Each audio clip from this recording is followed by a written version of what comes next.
A woman in England, her husband Bill passed away after nearly 60 years of marriage. Pam worked with two technology companies, Proto Hologram and Hyperreal. She commissioned a life-size digital recreation of Bill, his likeness, his voice, his motion, and performance, all of it captured and rendered into a holographic presentation that appeared at his own funeral. Jennifer, just your first take before we even get to the technology of this. Like, either take it from the spouse's side or take it from you're going to see your Uncle Bill, his wake, and suddenly he's there in sort of in person. Oh, no, I've now decided this is going to be part of my funeral plans. Okay. I'm probably not the right one to ask about this because I'm trying to figure out how I can one-up this for my own funeral. Now, to play us out, here are some of his best moments. Goodbye. Goodbye to you. But he didn't Farewell. do any of that. And goodbye to you, David. A major LED company heads to bankruptcy, leveraging AV in the afterlife, and Biamp turns 50. All that and more next on AV Week. This is AV Week, episode 767, recorded Friday, May 1st, 2026. Funeral AV. This is AV Week, your weekly wrap-up of the big news and stories in the AV and the IT world. And familiar name in the LED space takes a hit, and the industry takes notice. Biamp turns 50, and according to them, are not looking back. And a mountain near Mecca just made history. Let's get into it. First up, LED Studio has filed for administration in the UK. Now, administration in the UK, for those of us in the States, that is a sort of equivalent to bankruptcy. Company appointed an insolvency specialist from Opus Restructuring on April 20th. Before you panic, here's the important context. This filing is UK-specific only. LED Studios' North American and European Union entities are separate legal structures. They continue to trade. Projects are still moving forward. Founder and CEO Robert Bent confirmed the restructuring on LinkedIn, calling it a necessary change at the board level. Quote, change for further growth was very much needed. The company says its new headquarters will be based in Germany. LED Studio has been around since 2010. They have experience centers in Cyprus, Germany, Dubai, and the U.S. Now to some good news. Biamp is celebrating 50 years, and CEO Rashid Skaff is using the milestone to signal what is next. The company opened a Biamp History Museum at its Beaverton, Oregon headquarters. It threw a ribbon cutting on April 23rd, the exact date of its 1976 incorporation. Here's the scale of this company today. Nearly 800 employees worldwide, tripled in size since 2017, and now delivering audio, video, and control across an expanded range of venues. Scott's vision, he calls it thinking bigger, not just bigger conference rooms, but bigger environments. Courtrooms, stadiums, auditorium, hospitals, restaurants, and if people gather there, Biamp wants to own that space. The platform holding it together is Biamp Workplace, a lifecycle management solution launched in 2024. Scoff says it took most companies 25 years to build what Biamp has assembled in 5. Moving from legacy to the cutting edge, Zoom and Anthropic just announced a significant integration. Zoom has launched its new MCP connector, that's Model Context Protocol, for Anthropic's Claude AI platform. Here's what it means in very, very simple English so I can understand it. Your Zoom meeting summaries, transcripts, and recordings can now feed directly into AI workflows inside of Claude. No copy-paste, no switching tabs. Your meeting ends, and the intelligence from it flows right into your next action.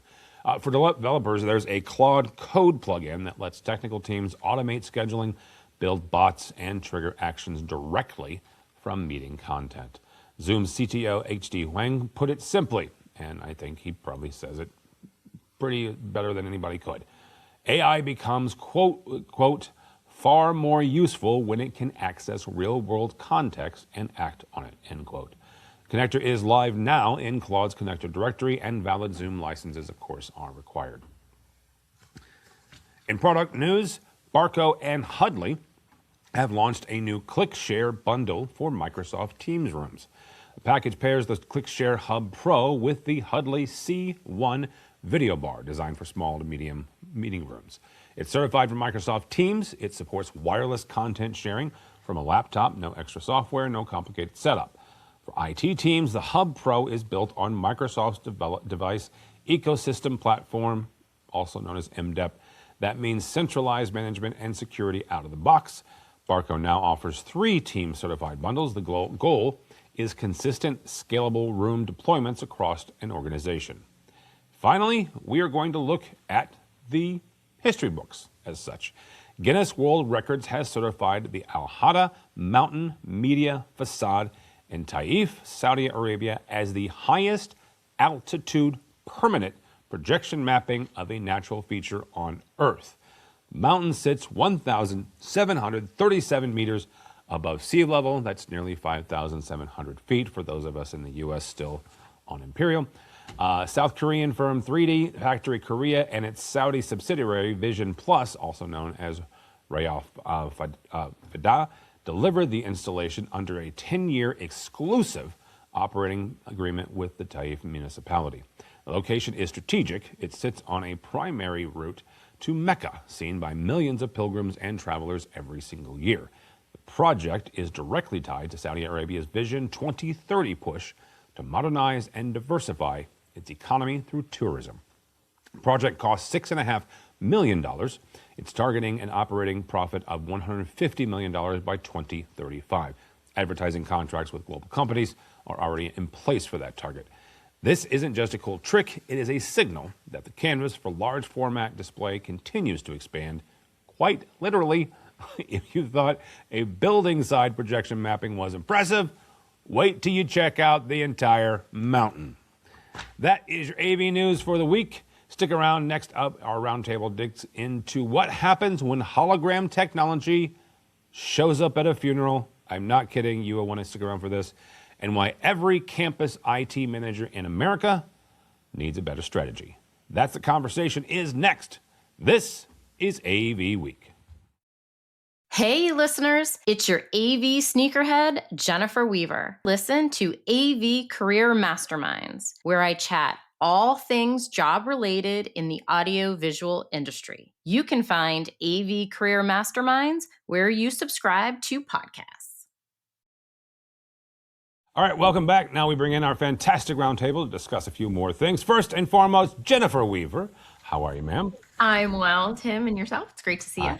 Nice to see you. Also with us is Michelle Lorette. How are you, madam? I am outstanding. All right. And last but not least, I'm going to explain something after I introduce him. His name is Blaine Brown. He is the Chief AI Officer of CTI. How are you, sir? Hey, Tim. How's it going? Happy to be here. I'm happy to have you. This is where I have to do a caveat or a disclaimer. AVNation is owned by CTI. I scheduled Blaine before he joined, okay? We run this program right now. Actually, I'm booking into July, and we're recording this the first week of May. So I had him scheduled months ahead of time, but it's very nice to have you. I appreciate it. Well, thanks for keeping me. I appreciate it. Yeah. Somehow you still made the cut. Dude, if Laughlin doesn't stop hiring my guests anyhow. Right. First story. This is going to be weird, and if you have a problem with death, you can skip this episode altogether. Let me just start with there, okay? It's a story out of AV Magazine. It's a little bit of a human interest, but to me, it's a little just weird, and I'll just go with it. A woman in England, her name's Pam. Her husband, Bill, passed away after nearly 60 years of marriage. She made him a promise to, quote, unquote, a super wake. Pam worked with 2 technology companies, Proto Hologram and Hyperreal.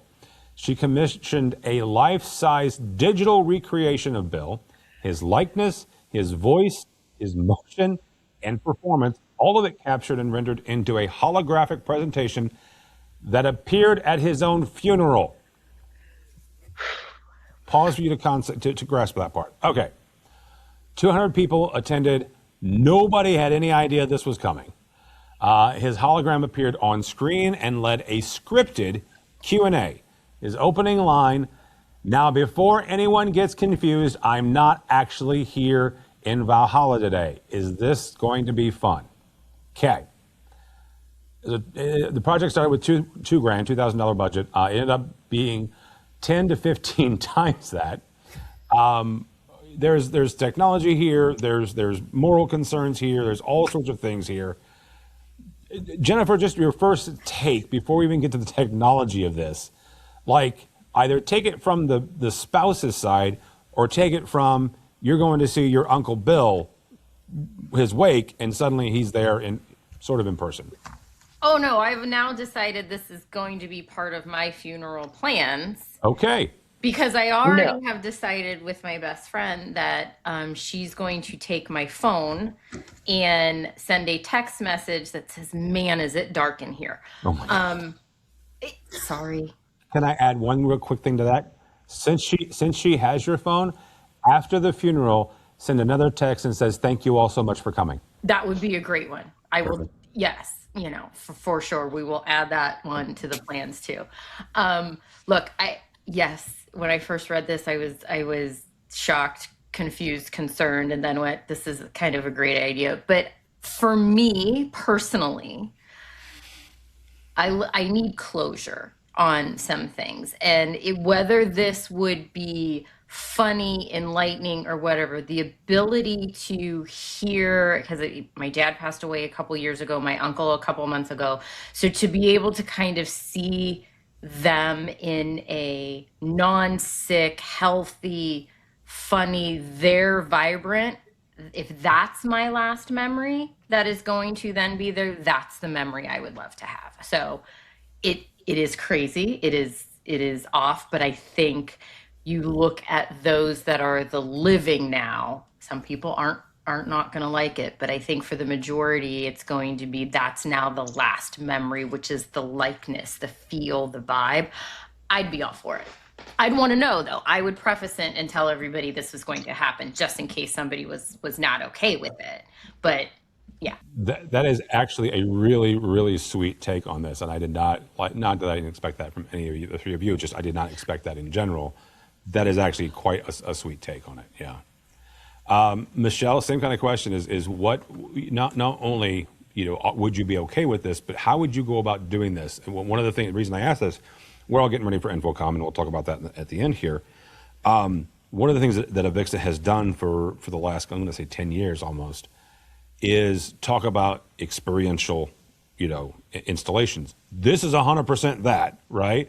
So, is that a digital artist? Is that, somebody to record and to craft in today's, world of AI creation? Is it an AI artist? Who should do this? Yeah, I don't know about all that. And sure, yeah, we're experiential. Yay. We're also part of the construction industry. Let's make that CTSD mean something more than it does. So let's look outward on that. So I don't know. Ooh, I just can't. And Jennifer had a good point.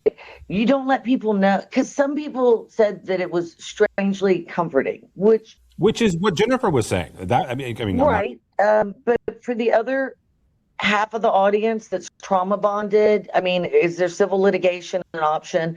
How are they going to recover? I've already sad enough at the funeral. Then I'm going to have to look at them alive in front of me while I'm going through a grieving process.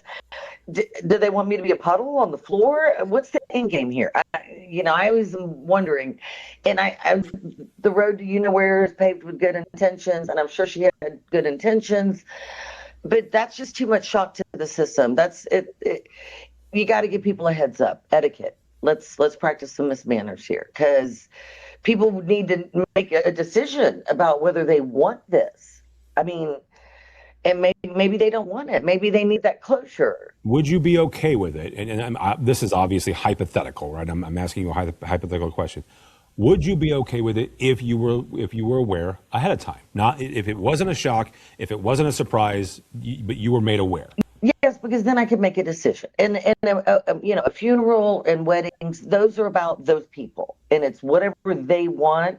To heck with my opinion. Although I do love the TV show For Weddings, but still, our opinions don't matter. It's what they want. But yeah, if I knew, and then I could make a determination that I'd be comfortable with it, prepare myself emotionally. But oh yeah, y'all. It's one thing to watch Michael Jackson doing a moonwalk. That's not really going to hurt anything. But Yeah, them not knowing, I was like, oh no, bad, bad, no bueno. Even pause, right? Have a, there's always things that go on. Family may talk, they're not, you want to say there's a program, but there is a program. So at Well, there's a some program, point, yeah, at some point, the next part of the program is the hologram, and take a 10-minute recess if you want. For those that aren't okay with it, now give them the opportunity to say their goodbyes, do their things, and they can kindly exit themselves, and now give everybody else the opportunity that wants to do it. Like we do with the strobe lights, because people that have that condition, we give them a little warning. Yeah. I think fair warning is good. I think that I'm probably not the right one to ask about this because I'm trying to figure out how I can one up this for my own funeral. And I'm thinking maybe like an Optimus robot that has a Blaine suit on it and I'm walking around on stage. I don't know, maybe. But so I'm totally fine. I think it's great. I don't have a problem with it at all. Yeah. I think it's the evolution of traditionally people have brought photos and then sometimes they would play videos or something, or they'd put like a little reel together. I don't know. I don't think it's that far of an extension to, have a lifelike version of the person speaking. I can see where it might creep some people out, but I think it's ultimately up to the person that is the loved one. That's, the wife or the husband. It's just like the tribute bands. You go see the tribute band because somebody sounds like, looks like that. Listen, Purple Rain, I see them every time I'm in Vegas. He's my man, right? Like, I can't see Prince anymore. He is the next best thing. So, well, Tim, for the first time in my life, I feel like the Luddite in the group of futurists. So, so I want to take on something that here, and somebody correct me if I'm wrong, and Blaine, I'm going to pick on you, but the rest of you guys jump in.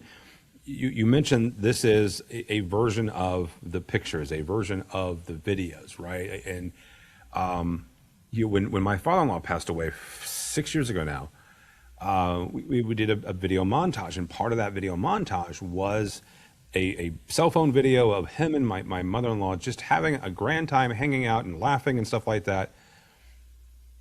If somebody 100 years ago had seen that, they would have been uncomfortable, right? They would have thought it was, well, there are certain segments of the population would have thought it was black magic or, something like that.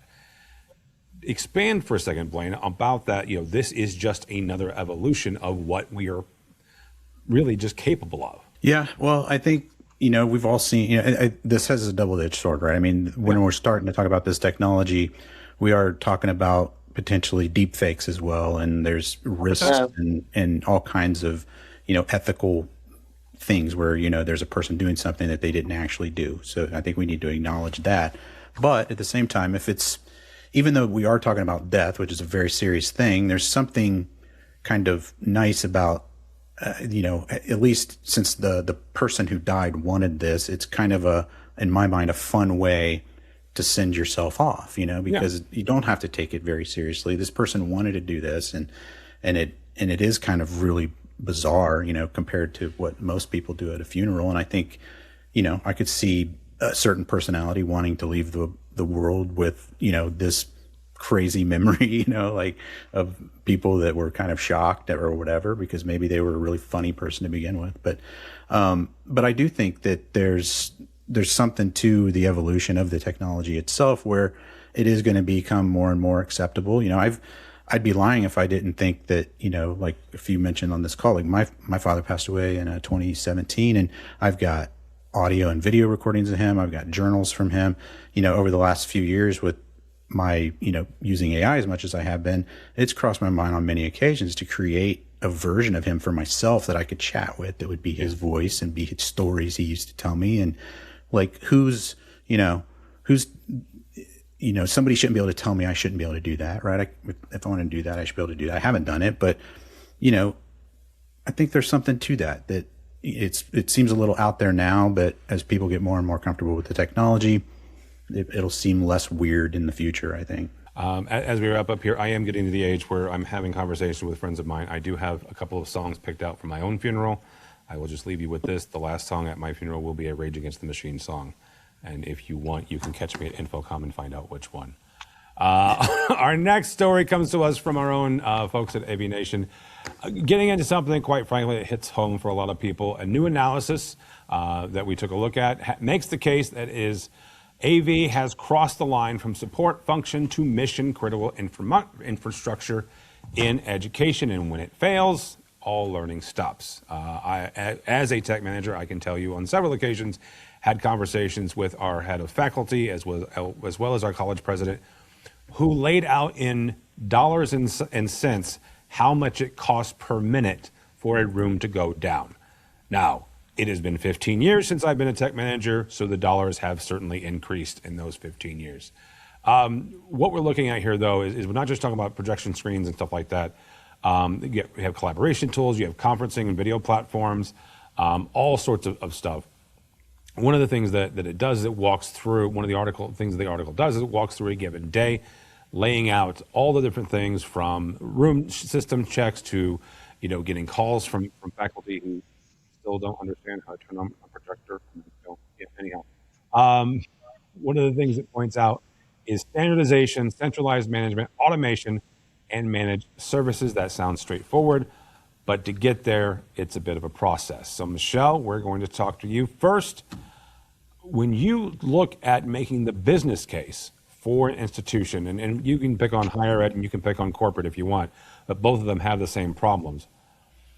How do you talk to the folks that handle the money, whether that's the CTO, the CFO, or whoever, about looking at the cost, the lost cost, the lost revenue, the lost money, however you want to look at it, and making the business case for these management pieces of software, these management, whether it's an AI tool or it's an automation tool that gives you a system check every day.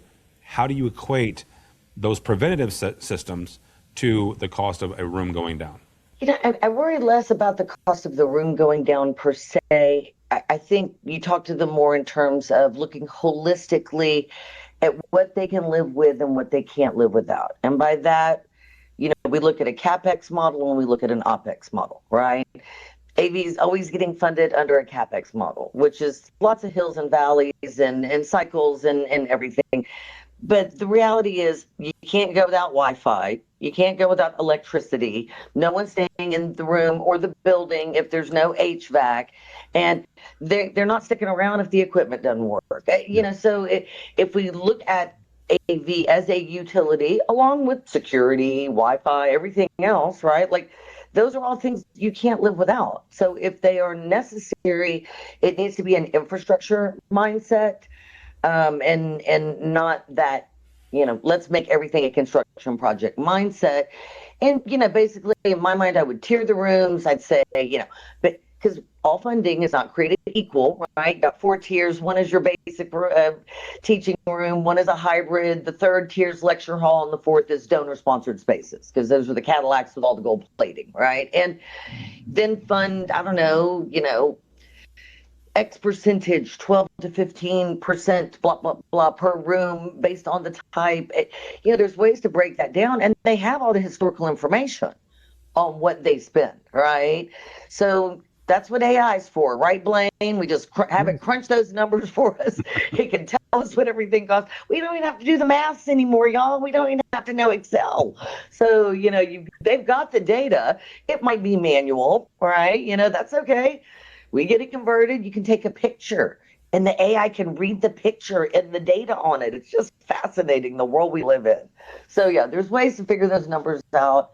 And also you streamline efficiency. I also believe in monitoring, and the analytics that come along. You've got building management systems, it's just better. You basically create an operational NOC, and I love EOCs and command and control. So yay, let's build another command and control, but have you put all the systems, like, facilities, make it, that. I know we're hybrid. I know sometimes we work with facilities, sometimes we work with IT. IT, quote unquote, owns it, allegedly, some days, not always, but there's a better way. And I don't know, we just need somebody, the National System Contractor Association to write out a nice script for us that we can then go back to these people and discuss with them how to change their operating models. All right, Tom LeBlanc, you heard that. You can go get to work. Tom LeBlanc is the guy who runs NSCA. Blaine, one of the things that is I'm going to call it emerging technology, even though it's been around for about a year or two, and that is an AI monitoring and management systems.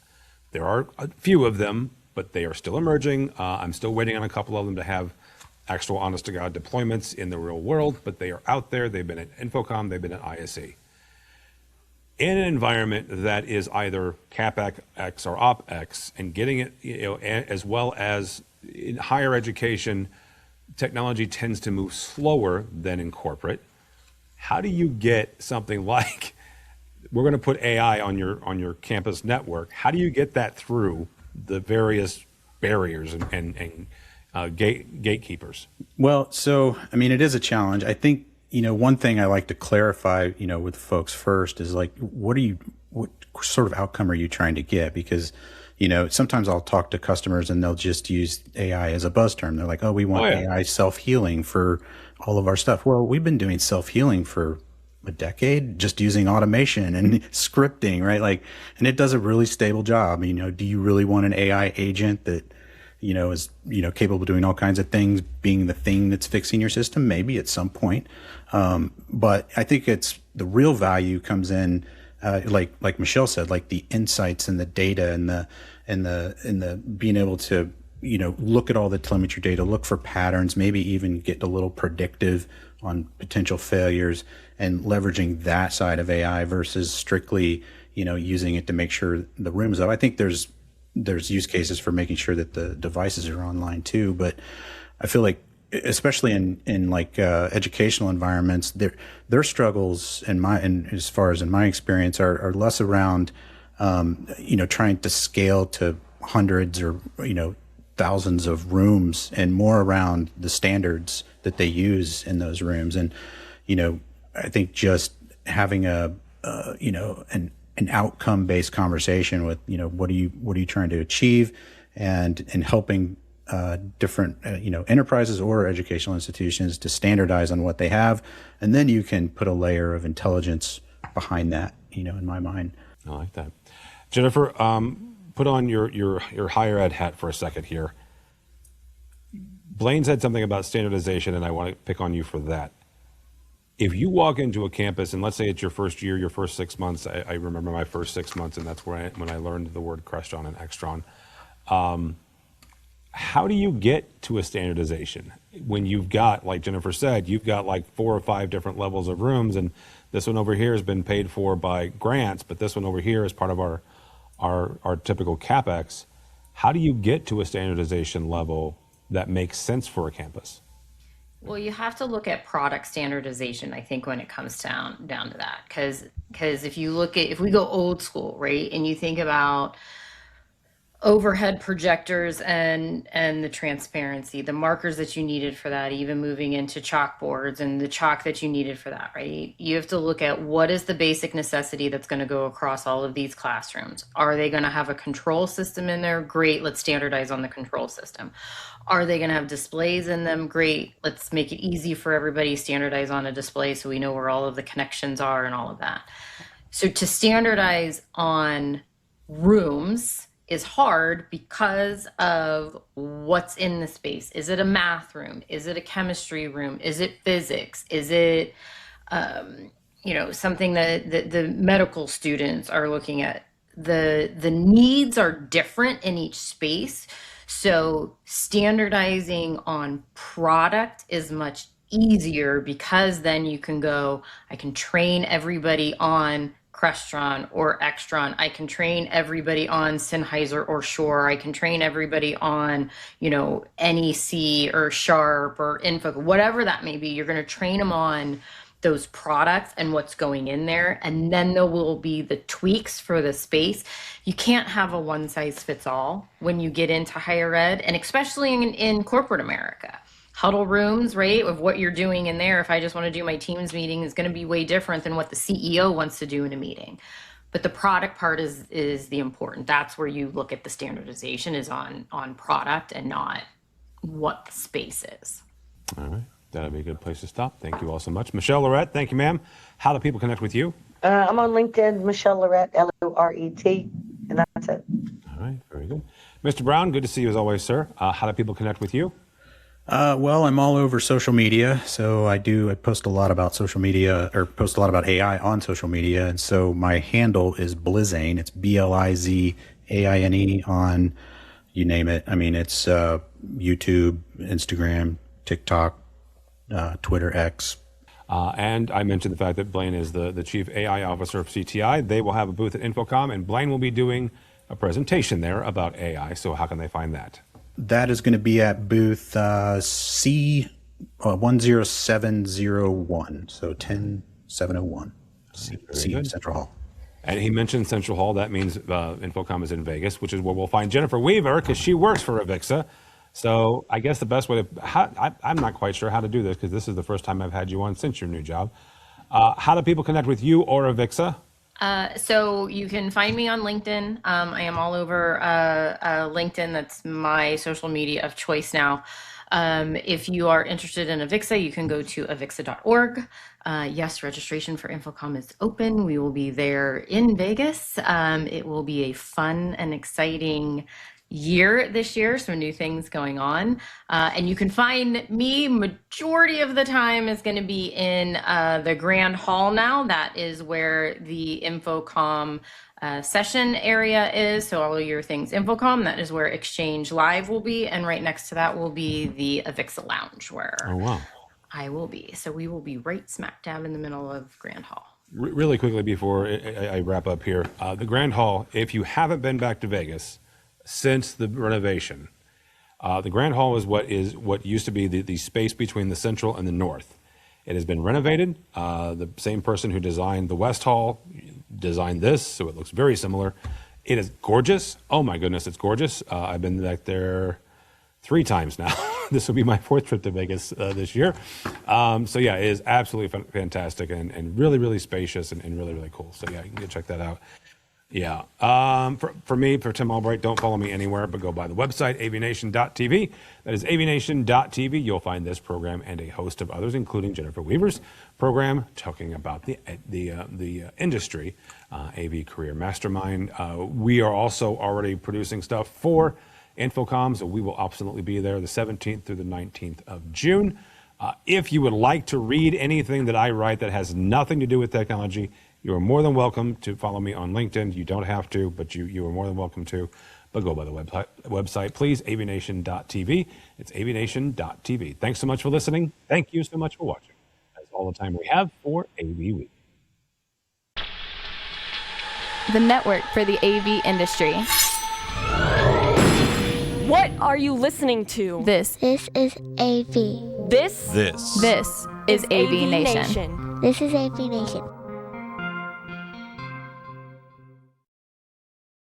This is Erin Marmoran of EdTech. The world of higher ed AV is growing rapidly. That's why each month we hear from the best and brightest from colleges and universities all over the U.S. Check out EdTech on avnation.tv or wherever you get your favorite podcasts.